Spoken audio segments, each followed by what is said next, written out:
திரு பாலச்சந்தர் அவர்கள்ட்ட. திரு பாலச்சந்தர், விஜய் அவர்களுடைய இந்த நகர்வுகள், அரசியல் நகர்வுகளை எப்படி பார்க்குறீங்க? இந்த நகர்வுகள் மூலமாக இப்போ அவரை உங்களால் ஒரு மதிப்பீட்டுக்கு கொண்டு வர முடியுதா?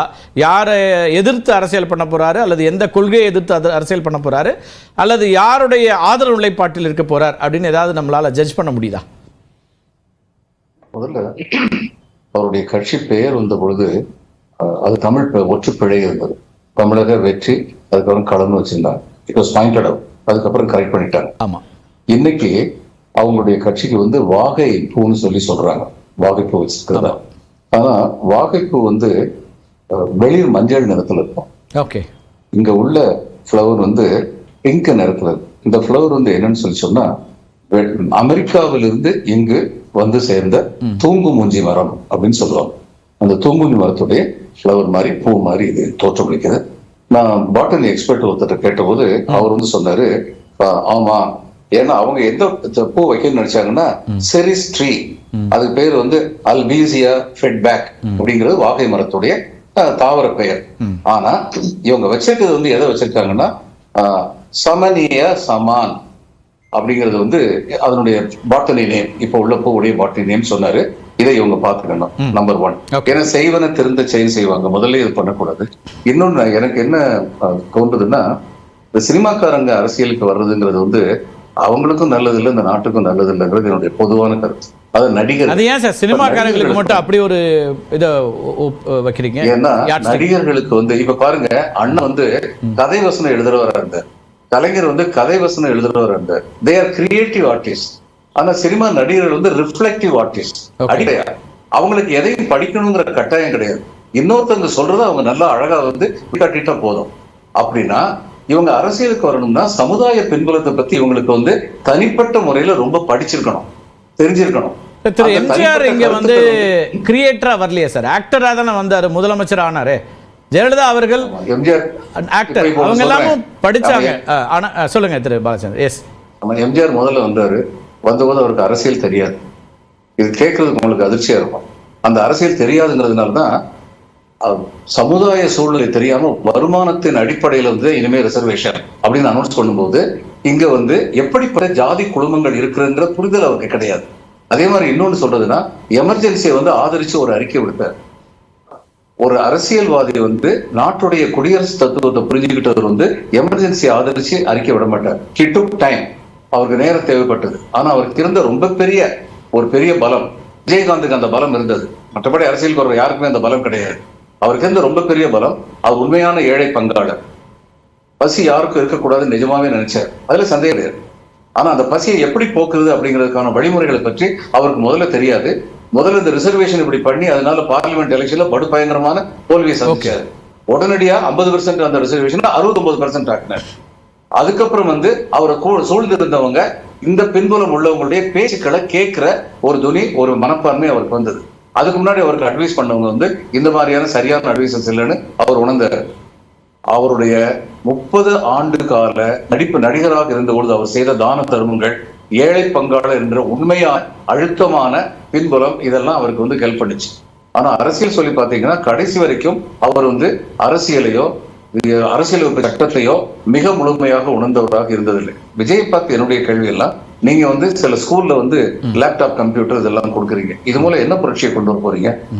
நீங்க இன்னைக்கு இந்த எல்லா கட்சியும், புதுசா வர்ற எல்லா கட்சிகளுக்கும் பிரச்சனை என்னன்னா, ஒருங்கிணைந்த வளர்ச்சிங்கிறத ஏற்றுக்கொண்ட ஒரு அரசியல் கொள்கையை தமிழ்நாடு 100 வருஷமா பின்பற்றிக்கிட்டு இருக்கு.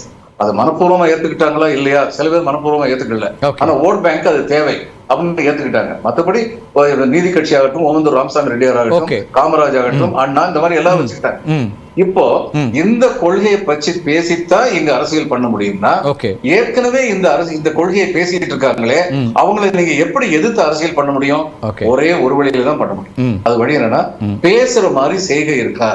இவங்களுடைய ஆளுமையில ஆட்சி அதிகாரத்துக்கு வந்ததுக்கு அப்புறம் எந்த விதத்துல சரியான செயல்பாடுகள் நடந்திருக்கு, எந்த விதத்துல சரியான செயல்பாடு நடக்கல அப்படிங்கறத சொல்றது மூலம் தான் இவங்க இருக்கிற ஓட் பேங்க்ல இருந்து தங்களுக்குன்னு சொல்லி ஒரு ஓட் பேங்க் கார்வ் அவுட் பண்ண முடியும். ஆனா இதுவரைக்கும் விஜய் அப்படிப்பட்ட எந்த செயலும் ஈடுபட்டதா எனக்கு தெரியல. ஆனா இப்ப இது எல்லாமே மாநாட்டுல தானே சார் சொல்ல அவருடைய நிலைப்பாடு உள்ளிட்ட அம்சங்களை சொல்றாரு. அப்புறம் செயல் திட்டத்தில் இன்னைக்கு நீங்க வந்து சொல்லக்கூடிய நிதி, அப்ப அதுல எல்லாம் உங்களுக்கு நம்பிக்கை ஏற்படலையா? ஒரு பாலிசியா நான் என்ன செய்ய போறேன்னு சொல்றாரு இல்லையா, அதுல ஒரு ஒரு கான்கிரீட்டா தன்னுடைய ஐடியாலஜி என்ன அப்படிங்கறத அவர் சொல்றதா நீங்க பார்க்கலையா? His practical steps for it.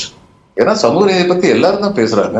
சமூக நீதி பேசுனதுல இன்றைய திமுக அரசு சமூக நீதியில என்னென்ன பண்ணி, நான் முதல்வங்கிற திட்டம், மகளிருக்கு வந்து பஸ்ல வந்து உரிமை தொகை கொடுத்தது, 1000 ரூபாய் உரிமை தொகை கொடுத்தது, பேருந்துல வந்து இலவச கட்டணம், சொல்லிக்கிட்டே போலாம். ஃபர்ஸ்ட் ஜெனரேஷன் வர்ற குழந்தைங்களுக்கு வந்து இது வந்து கிராஜுவேஷன் வந்து ஃப்ரீயா வந்து பணம் கொடுத்தாங்க. இது மாதிரி சொல்லிக்கிட்டே போலாம். அப்ப இந்த மாதிரி இவர் என்ன ஐடியாஸ் வச்சிருக்கிறாரு? நான் பொதுக்கட்சி ஆரம்பிச்சதுக்கு அப்புறம் தான் இதெல்லாம் பத்தி பேசுவேன்னு சொல்ல வேண்டியது.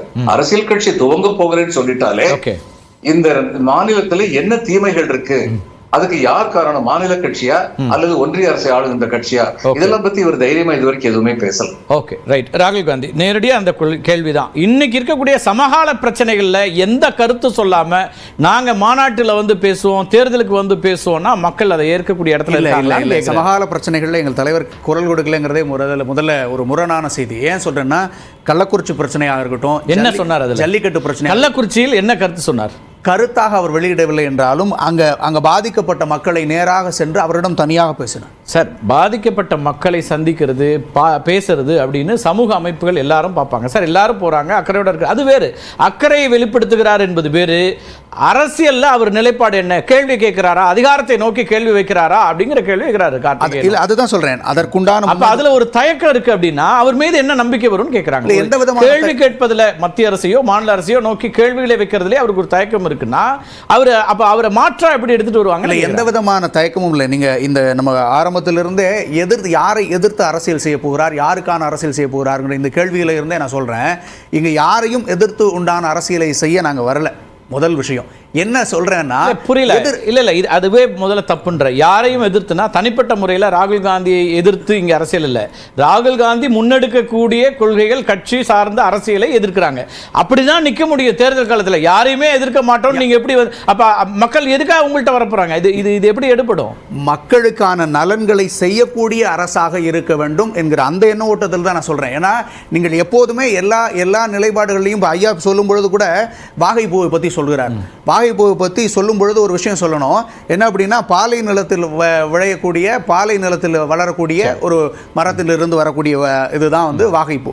இந்த வாகைப்பூவினுடைய அவருடைய ஒரு வண்ணத்தை வைத்து அவருடைய செய்தியை சொல்றாரு. அதுலேயும் கூட என்ன சொல்லணும்னா, நாங்கள் பயன்படுத்தி இருக்கிறது ஃபிலாட்ரி என்கிற வகையைச் சேர்ந்த வாகைப்பூவினுடைய வகையில் இருந்து ஒரு பிரிவை தான் எடுத்து இன்னைக்கு பயன்படுத்தி இருக்கிறோம். அது இன்னொரு எல்லாரும் அதை சொல்றது என்னன்னா, தூங்கு மூஞ்சி மரம் அப்படின்னு, அதுக்கு ஒரு தூங்கு வாகை அப்படின்னு அதுக்கு இன்னொரு பேர் இருக்குது. அது வாகையினுடைய ஒரு பிரிவு தான்.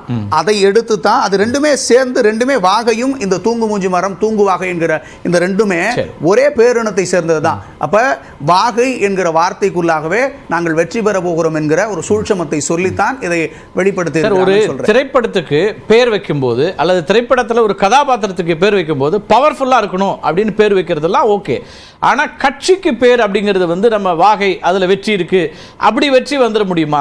அது எனக்கு புரியலையே. அது மட்டுமே வைத்துக்கொண்டு வெற்றி வர முடியுமா? இப்ப தேர்தல் காலத்துல நீங்கள் எதை முன்னிறுத்த போகிறீங்கன்னு கேட்கறாங்க அவங்க. இல்ல, அதை மட்டுமே வெற்றி வந்துடணும் நான் சொல்லவே இல்லை. அது இங்கே ரிவீல் பண்ணிட்டா அப்புறம் மாநாட்டில் என்னதான் நாங்க சொல்லுவார் தலைவர். இல்ல, அதை மட்டுமே அதெல்லாம் கூட வேணாம் சார். நான் என்ன கேட்கிறேன், திரு பாலச்சந்திரன் அவர்களுக்கோ திரு கார்த்திகேயனுக்கோ நீங்க என்ன கொடி எடுத்துட்டு வரீங்க இல்ல என்னங்கிறது பிரச்சனை இல்லை. அதுல என்ன இஷ்யூ இருக்குன்னா, வன்னியரசு அவர்கள் குறிப்பிட்ட போல ஒரு குறியீடு இருக்கும், ஒரு நிறம். இது நீலம்னா அதுக்கு ஒரு குறியீடு, இது நீல, இது சமத்துவம், சிவப்புனா புரட்சி, இது ரெண்டும் தான் எங்களுடைய நிலைப்பாடுன்னு சொல்ற மாதிரி இதுல ஒரு அம்சம் வரணும் இல்லையா? அதுக்கு தானே கொடி என்பது வைக்கிறீங்க.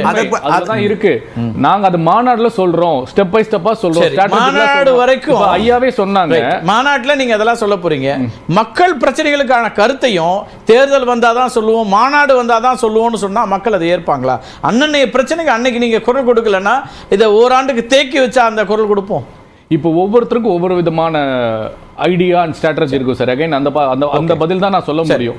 ஒரு சில கட்சிகள் வந்து எல்லாத்தையுமே ஒரே அட்டெம்ப்ட்ல பண்ணுவாங்க, சக்சஸ் பண்ணுவாங்க, இல்லை ஃபெயிலியர் பண்ணுவாங்க. அது ஒரு இதுவாகும். இல்லை, இப்போ நான் என்ன கேட்குறேன்னா, யாரை அல்லது என்ன அரசியலை எதிர்த்து அவர் இப்போ வராரு? இங்கு மக்களுக்கு தேவையான, மக்களுக்கு ஒரு பாதுகாப்பான ஒரு அரசாங்கம் நடத்த வேண்டும் என்பதற்காக தான் அவர் வர்றாரு.